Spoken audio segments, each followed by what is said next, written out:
Alright, welcome to the next video. Today's video we're going to be talking again about solving systems, but this time instead of graphing we're going to use the substitution method.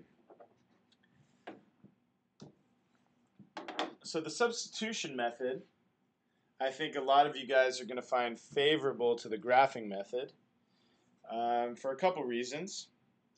First of all, it's kind of a pain to always have to make a graph. You got to make your XY coordinate grid. You got to solve the equation for slope-intercept form. Then you have to graph both equations. That in and of itself can be somewhat time-consuming. But another issue is when you have a fractional answer, that would be very difficult to determine based on a graph. You don't know if it falls in between grid lines whether your answer was 1.5 or 1 17/35. I mean, those are so close together, you wouldn't be able to see that when you're looking at a graph. You could only give yourself an estimate. So when x and y are possibly fractional, the graphing method is not preferred. Okay, and so one of the methods we have is the substitution method. As usual, we're going to use some linear equations here. Get that out of the way. So, this thing's not really wanting to work. Okay, here we go. So we need two equations. So let's start with this. Example 1, we have 2x plus y equals 9. And I'll put the other equation in a different color. Let's make it x plus 4y equals 1. Now, thinking back to last video where we're talking about graphing, the point of intersection is the point where x and y are the same for both equations. Not that x and y are the same, but the x for equation 1 is the same as the x for equation 2. So let me label these. We'll call that equation 1 and equation 2. Okay, so one thing that we can do is we can solve for one of the variables in one of the equations. Right now they're both in standard form, and so we can solve for equation 1, solving for y would be easy, or in equation 2, solving for x would be easy. So let's just go to equation 1 and let's solve for y. So I'm just going to say y is going to equal negative 2x plus 9. Okay. Now in equation 2, that y value should be the same, whether you're talking about equation 1 or equation 2, because remember, at that point of intersection, both x values are the same, and then both y values would be the same. So in equation 2, I'm going to write it again, but instead of writing y, I'm going to write what y's value was from equation 1.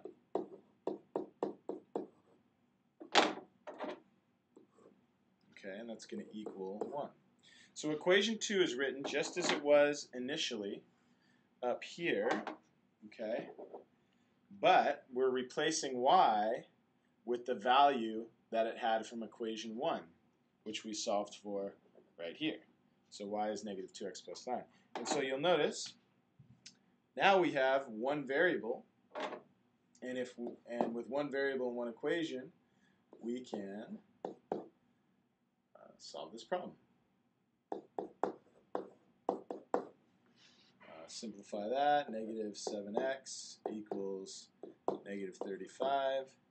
Let's divide them both by negative 7, and we're going to get x equals 5. Now we're not done. We have we have the x coordinate of the solution, but remember, a solution requires an x coordinate and a y coordinate. So now, what do? Well, we can plug that x coordinate into either one of these first two equations. So how about equation 2? So let's do that again. So I'm going to write down equation 2, and I'm going to write it the exact way as it was initially, except I'm replacing that x with the 5 that we know it's going to be. So 5 plus 4y equals 1. And now we're solving for y. So 4y equals -4, and then y is going to equal -1. Okay, so now we think we have the answer. We have an x value and a y value, and so I'm going to write that as an ordered pair. So we have an x of 5 and a y of -1. Now we want to make sure, and usually mentally is enough if the equation is simple enough. So we think x is 5 and y is -1. So I'm going to plug that in to equation 1 up at the top. So we think x is 5, so 2 times 5 is 10, plus -1 would be 9. So 5 -1 works for equation 1. And now I'm going to try it out for equation 2. So 5 plus -4 would be 1. So that works. So we know that the answer is 5, -1, because it works for both equations. All right. So let's move on and try another one of those. Maybe we'll work through it a little faster. So the two equations are going to be x minus 2y equals y, and this is example 2. And our next equation, I'll put it in a different color, we'll have 2x minus 5y, and that's going to equal 4. So we're going to label these equation 1, equation 2. The reason I do that is just to keep track of everything as we do all the work. So again, we're going to want to solve one of these for x or y. Now initially it looks like equation 1 is solved for y, but that's not actually the case because we have a y on this side as well, so it's not actually solved for y yet. But we can solve it for y if we wanted, or x even. I'm thinking x might be better. So x minus 2y equals y. That looks kind of weird. Let's try that again.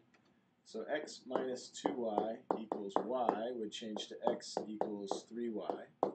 So now we've solved for x. Now we're going to plug that into equation 2.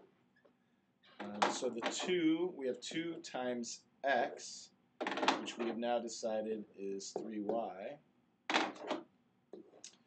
minus 5y equals 4. Now we can solve this equation. So 6y minus 5y equals 4, and y equals 4. So notice in the last system we solved for x first. In this one we happen to solve for y first. It doesn't matter. I'm just choosing what I think might be the easiest route, which you'll probably decide over time of trying different things.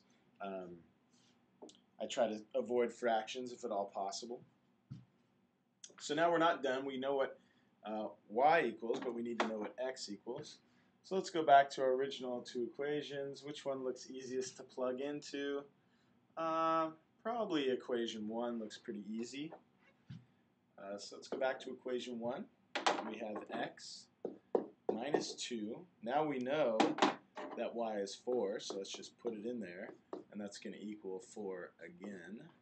Alright, and let's solve for x. So x minus 8 equals 4. And then so I'm going to add 8 to both sides, so it looks like x is going to equal 12. So our x is 12, and our y is 4, and so I think that's the answer, but I'm going to double check back up top, 12 comma 4. So again, I can do this mentally, so I'm going to write up here. So I think it's 12, 4, and let's check it out. So equation 1, 12 minus 8 equals 4. That's true. Equation 2, 12 times 2, so 24 minus 20 equals 4. That is true. So 12 comma 4 is the correct answer.